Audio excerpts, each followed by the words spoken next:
वो 7:30 बजे से ही अपने मिशन पर था और जब वो चाइना के बॉर्डर पर उड़ान भर रहा था वो दौरान है मेरा ऑर्डर नहीं मान रहा है, हाइट नहीं पकड़ रहा है, तो वो वापिस घुमा आगे पहाड़ी पे टकरा जाता। वापिस घूमकर इमरजेंसी लैंडिंग के लिए उसने साथ बने हुए हेलीपैड पर की तरफ मूव किया तो रास्ते के अंदर हेलीकॉप्टर ने पीछे से आग पकड़ ली, जिसको बुझाने के लिए उसने चारों सिलेंडर जो ऑक्सीजन के होते हैं जो आग को लपटों में चेंज नहीं होने देते, वो आग होती है उतनी बनी रहती है।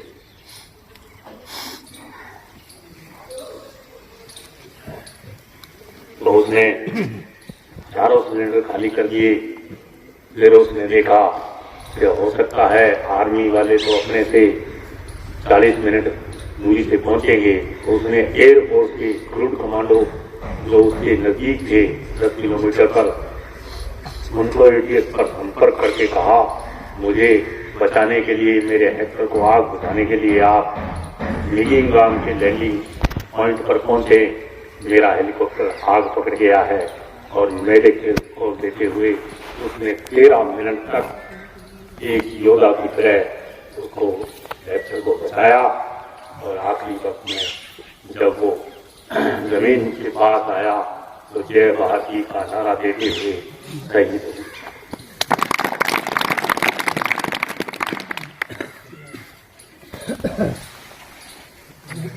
और उसकी शहादत के बाद 25 दिन बाद जब उसका रिजल्ट आया स्टाफ कॉलेज का, तो उसने इंडिया टॉप।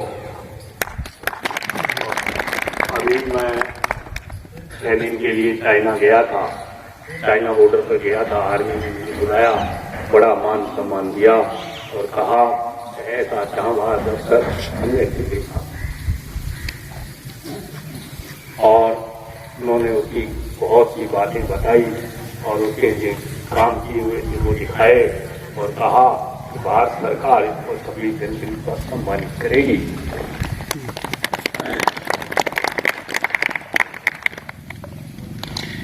तो मैंने उनको कहा कि हमने तो जिस दिन वो आर्मी में लगा था उसी दिन भारत माता को मिल गया था, आपका ही बेटा था, आपका ही भाई था। तो वो बड़े भावुक हो गए और कहने लगे कि अगर इस तरीके से देशभक्ति की जज्बा और अफसरों में बने, युवाओं में बने, ये देश बचा रहे। इस प्रकार उसने अपनी पूरी जो 33 साल की जिंदगी थी उसने कभी कहीं औलाना नहीं खाया और कोई भी आर्मी में होकर उसने दारू बीड़ी सिगरेट हाथ नहीं लगाता था और बच्चों को कहता था मेहनत करो, बड़ी मेहनत और शिक्षा ही आपको आगे बढ़ा सकती है। नशा आदमी को खत्म करने का सबसे शॉर्ट रास्ता है। इसलिए बच्चों से मेरा निवेदन है, युवाओं से निवेदन है कि आप में भी और भी बात निकले और इस जिले का नाम रोशन करें, इस राजस्थान का नाम रोशन करें, यही मैं चाहता हूँ। आज सुबह रामपुरा गांव के सरपंच, पंचायत समिति सदस्य और कम से कम 200 आदमी वहाँ मेरे गाड़ी पे आ गए थे।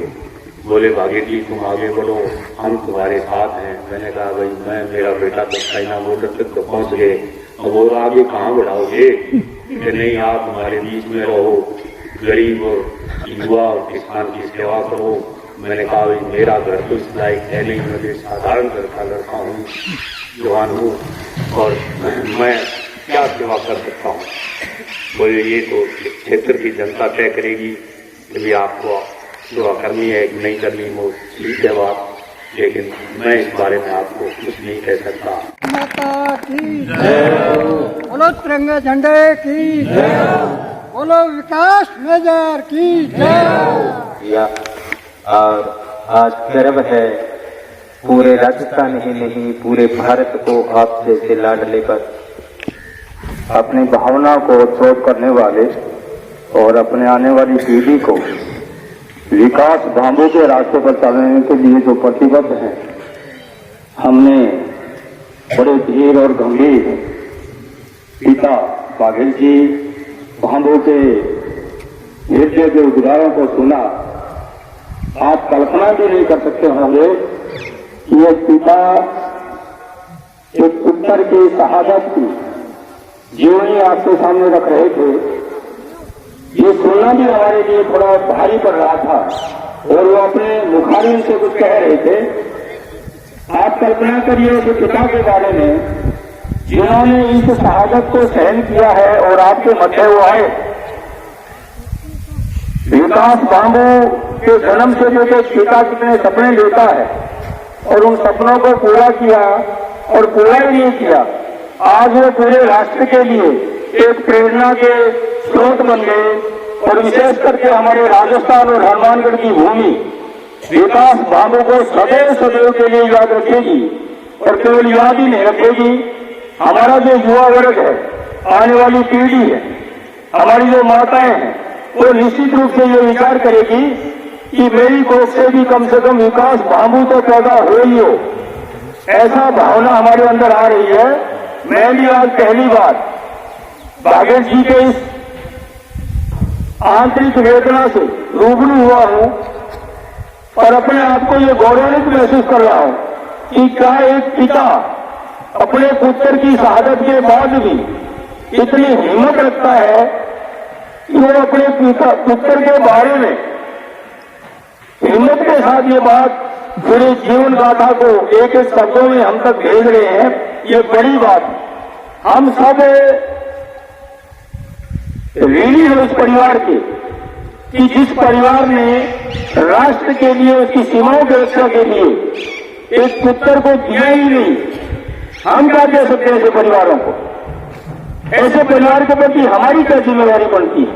आज इस पवित्र भूमि में, महाराज जी की इस भूमि में जहां बहुत कुछ सोलानपुरा ने दिया है और सोलानपुरा के लोगों ने बहुत कुछ सीखा होगा।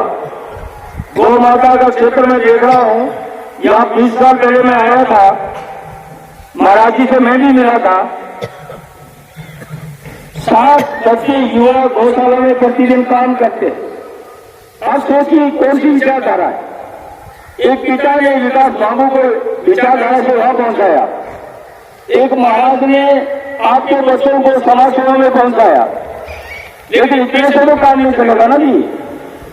हमारे जितने युवा बैठे हैं, ओम भूर्भुवः स्वः तत्सवितुर्वरेण्यं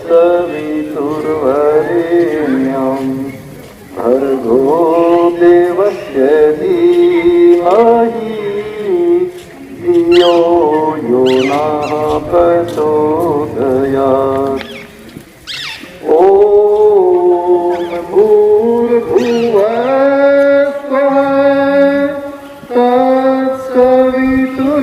तत्सवितुर्वरेण्यं भर्गो देवस्य धीमहि धियो यो नः प्रचोदयात्।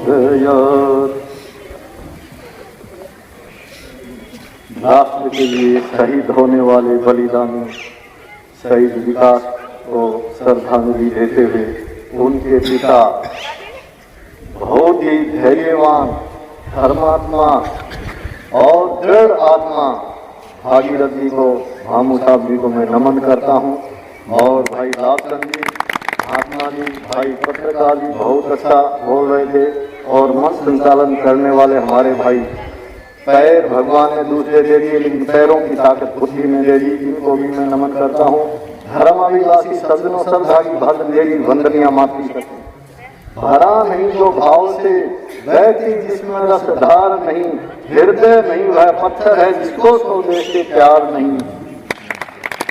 महानुभाव, एक पेड़ पर आग लगेगी और कुछ यात्री जा रहे थे। वो यात्री कहने लगे, हे पक्षियों, आग लगी इस पेड़ को, जल रहे सब पास और उड़ते क्यों नहीं जब पंख तुम्हारे पास। उन पक्षियों ने उत्तर दिया था, ए मूर्ख रागीर, सुन हमारी बात। फल फूल खाए इस पेड़ के, गंदे किए सब बात। अब धर्म हमारा यही कि मरे इसी के साथ। इस देश के लिए हम सभी से, भारत माता में हमारे पुरखे जितने सब यहाँ पैदा हुए हैं और इस मिट्टी की रक्षा करना हम सब का परम कर्तव्य बनता है। इस भारत माता को, इस भारत भूमि को बचाने के लिए विकास की आग अपना सीना करके आगे आगे, क्या चाइना बॉर्डर और क्या पाकिस्तान, इस सीने को चीर कर ही आगे जाओगे तो ये बहुत बड़ा बलिदान है। मैं भागीरथ भामू साहब जी को नमन इसलिए करता हूँ, मैं सोचता हूँ हमारी पुरानी परंपरा, पिता को बेटे कंधों पर ले जाते थे, लेकिन उस पिता की आत्मा कैसी होगी जिन्होंने अपने कंधे पर अपने बेटे को लिया। तो हमारी तो परंपरा ये थी कि दादा को और बाप को ले जाते थे, लेकिन बेटे को ले जाना उस बाप के लिए बड़ा दृढ़ मन था उनका। और कितनी हिम्मत करके मैं कहता हूँ उन्होंने उसकी विकास भामू की कैसे दास्तां सुनाई होगी। सचमुच मैं एक ही निवेदन करूंगा, आपने हम सबको बड़ा संबल दिया, बड़ा साथ दिया, बड़ा बल दिया। हम तैयार हो अपनी भारत भूमि के लिए, अपने धर्म के लिए, अपने राष्ट्र के लिए। सुनाने को तो बहुत कुछ सुनाने की बातें हैं, लेकिन आप काफी देर से बैठे हुए हैं और सुनने की एक सीमा है, आपके भी बहुत काम है। बस इन्हीं शब्दों के साथ पुनः मैं नमन करते हुए अपनी वाणी को विराम देता हूँ। ओम शांति।